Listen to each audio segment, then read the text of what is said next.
reviens d'un long voyage, dont une semaine entière passée à Washington dans le cadre des assemblées annuelles du FMI et de la Banque mondiale. C'est une occasion pour discuter à la fois des problèmes mondiaux à caractère économique et financier, et puis des problèmes qui concernent la RDC, soit avec les institutions elles-mêmes ou en bilatéral avec le gouvernement américain.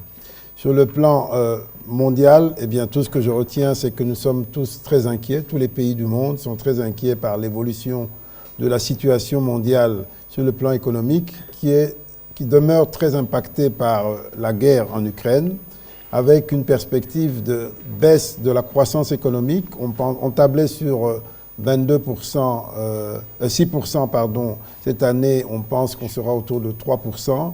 Et pour l'année prochaine, on sera en dessous de 3% en termes de taux de croissance moyen à l'échelle mondiale. Ce sont les prévisions du FMI. S'agissant de la RDC, nous tirons notre épingle du jeu.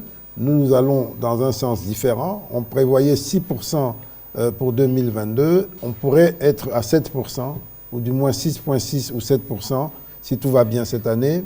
Et pour l'année prochaine, on aura également un taux de croissance supérieur à 6%.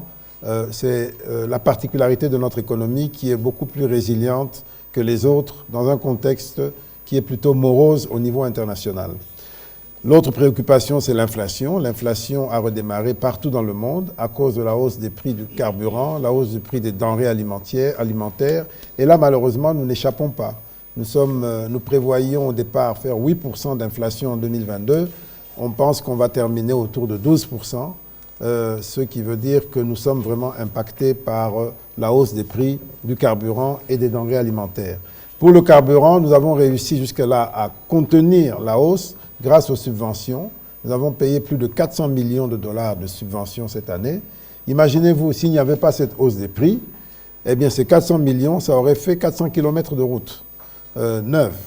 Mais on a dû mettre ça pour contenir le prix, la hausse des prix du carburant. Si on n'avait pas payé cette subvention, eh bien le prix du carburant, ne serait-ce que pour la ville de Kinshasa, serait autour de 5 000 francs le litre. Voilà les efforts qui sont faits avec votre argent.